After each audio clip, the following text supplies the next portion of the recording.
বাগান আছে তাই বাগান বাড়ি, কিন্তু খামার না থাকলে খামার বাড়ি হয় কি করে? হ্যাঁ, এই কথাটা আপনারা সব সময় বলে থাকেন। আসলে খামার বাড়ি হচ্ছে আমার মনের মধ্যে পুষে রাখা একটা স্বপ্ন। খামার বাড়ি নিয়ে রয়েছে আমার অনেক অনেক পরিকল্পনা, আর আমি ধীরে ধীরে সেই পরিকল্পনা অনুযায়ী এগোচ্ছি। আসলে যা বুঝলাম, নিজের পরিকল্পনা যতদিন না বাস্তবায়ন করা যাচ্ছে ততদিন সেটা প্রকাশ করতে নেই। আসসালামু আলাইকুম, মিজি এগ্রোতে আপনাদের সবাইকে স্বাগতম। আশা করছি সবাই ভালো আছেন। আমিও আলহামদুলিল্লাহ ভালো আছি। তো চলে আসলাম আমাদের সবজি বাগানে। আপনারা যারা মিজি এগ্রোর ভিডিও দেখেন তারা হয়তো অনেকেই জানেন যে আমাদের যে এই জায়গাটা, যেখানে এখন মূলত লাউয়ের ঝাঁকা, এই জায়গাটা মূলত ভরাট করা হয় আমাদের ফার্ম তোলার পরিকল্পনা নিয়ে।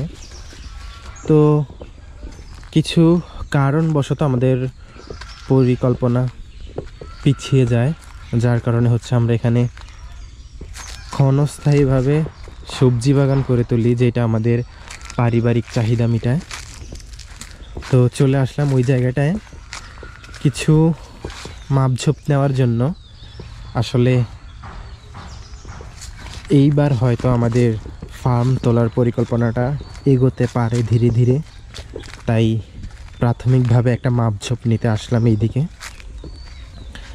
আশেপাশে দৈর্ঘ্য প্রস্থ কতটুকু, ওই মাপঝোপটা নিব। তারপর আস্তে ধীরে পরিকল্পনা করে হয়তো এবার আমরা আমাদের যে লক্ষ্য নিয়ে এই ভিডিওটা তৈরি করছি ওই লক্ষ্য অনুযায়ী কাজ করতে পারবো। তো আমি আপনাদের সবার দোয়া প্রত্যাশী। আপনারা দোয়া করুন যাতে আমরা আমাদের পরিকল্পনা অনুযায়ী ঠিকঠাকভাবে এগোতে পারি। আর সবাই মিজি এগ্রোর পাশেই থাকুন।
একা একা জায়গা মাপতে গিয়ে গেলাম, কি খপ্পরে পড়লাম।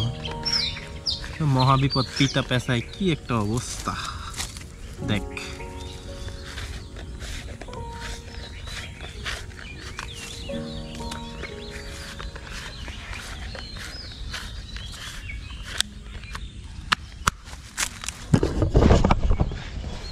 অবশেষে একা একা আইসা জায়গা মাপতে গিয়ে পড়লাম এক মহাবিপদে। বারবার খালি পিতা পেঁচায় যায়। তো আমাদের এইদিকে জায়গাটা হচ্ছে দৈর্ঘ্য হয় আপনাদের 90 ফিট, আর চওড়া প্রস্থটা হচ্ছে 25 ফিট। তো এই মাপ অনুযায়ী করতে হবে যা করার। এবার হচ্ছে যাব আরেকটা নতুন ফার্মে, আরেকজনের। ওই ফার্মটা দেখব, ওই ফার্মটা কিভাবে তৈরি করছে বা দৈর্ঘ্য প্রস্থ কী নিছে, কতটুকু পর পর ফার্মে যে আনুষঙ্গিক সরঞ্জামগুলো লাগে ওগুলো দিছে, সব কিছুর একটা মেজারমেন্ট নিয়ে আসবো।